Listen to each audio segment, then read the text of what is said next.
What's up guys? Welcome back to my channel and today, so meron tayong tatalakayang bagong cloud mining platform. So syempre guys, malaki ang list dito and nakadepende sa inyo kung gusto nyo mag-invest. Papakita ko sa inyo yung info dito and yung mga risk dito and kayo na po bahala kung papasok kayo. So bago yun, panoorin nyo muna ang ating intro.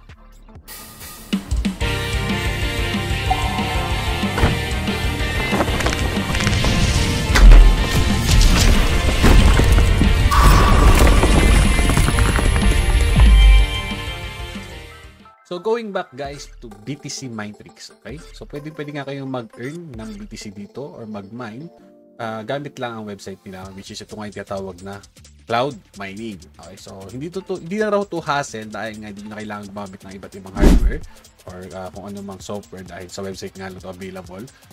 Nandiyan yung link sa description. At kagandaan nito, after 2 days rise na naman or i-increase na naman yung presyo ni BTC MTX. So si BTC MTX, ito yung bibilihin yung token para dito kay BTC Minetrix para mag-earn kayo ng Bitcoin at ng BTC MTX token na i-burn mo para tumaas yung mining power na tinatawag nila dito. Okay, so may mining power sila dito at papakita ko sa inyo yung mamaya sa state to mine. So guys, tandaan, under Ethereum to at syempre depende sa inyo kung gusto nyo mag-invest dito dahil nga cloud mining siya, may mga risk at possible mawala yung website nila, wala na kayong habol. So isa yan. And na-feature na nga rin sila guys sa Crypto Potato, sa Be in Crypto, Binance, ayan, ang dami Bitcoin, Business Insider, okay, kayo na po bahala.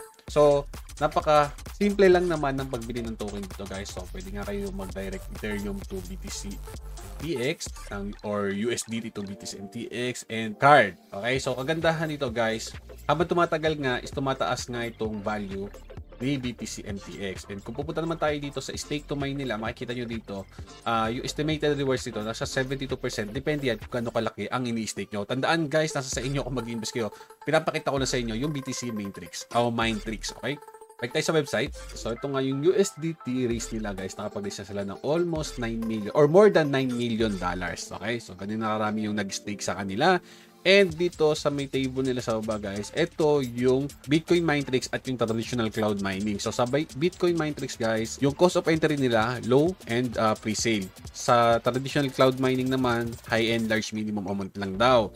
So sa safety and security, sa Bitcoin Minetrix, decentralized user and own tradable token daw.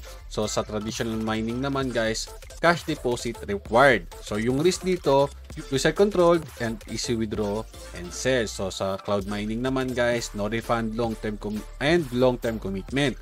So sa BTC Minetrix naman, pagdating sa simplicity, so sobrang dali lang daw bumili dito using Ethereum, BNB or USDT. Kasama na rin ang card syempre. Tapos stake mo lang, yun agad yun. Sa traditional mining daw, napaka-complicated daw ng contract. So, lock-in period ito, variable depending sa dependent on staking.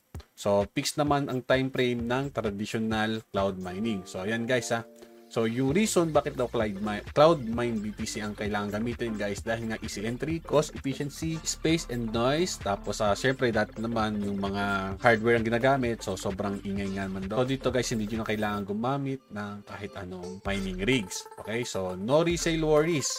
Ayan guys, ito yung mga info. At punta tayo sa white paper na saglit. So, ito yung pinaka-workflow nila. So, by BTC MTX token during the post pre-sales, which is ito nga yan. Ayan. Ayan kinatawag na post pre-sale nila. So, stake BTC MTX.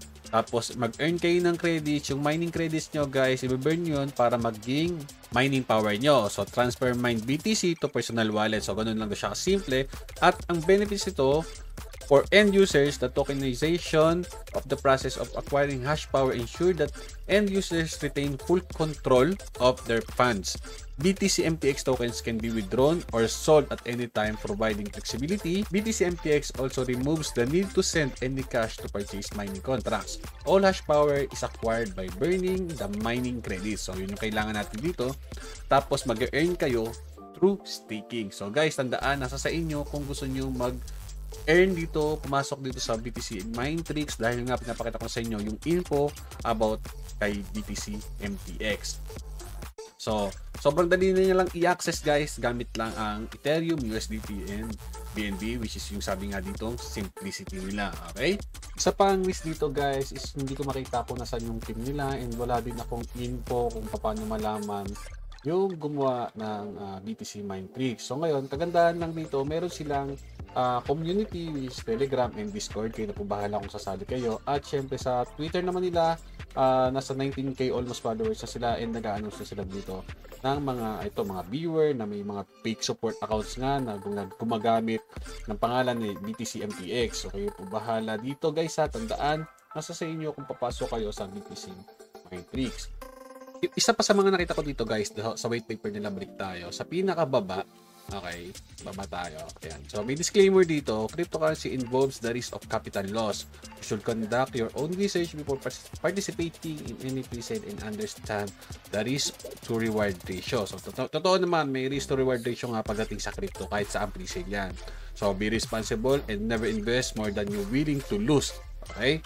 So guys, kayo po bahala kung gusto nyo basahin to. Ulitin ko, this is a review lamang at nakadepende pa rin sa inyo kung mag-i-invest kayo o magpapasok kayo sa BTC Mindtricks. Meron din sila guys na Mindrap, which makikita niyo sa taas, which is ito nga, meron silang BTC Mindtricks $30,000 Mindrap. Okay, so mag-register lang kayo dito, visit nyo ng website, tapos follow nyo na sa Twitter nila, and ayan, magkakaroon na kayo ng entry. So 160 days left pa naman to, kaya pwede pa po kayo makasali. Okay, so good luck na lang guys, have fun, and God bless. Hanggang dito na yung video, sana nagustuhan nyo yung info about BTC Mindtricks. So abangan nyo ulit yung iba nating upload, at syempre huwag nyo na rin kalimutang mag-subscribe and follow. So have fun.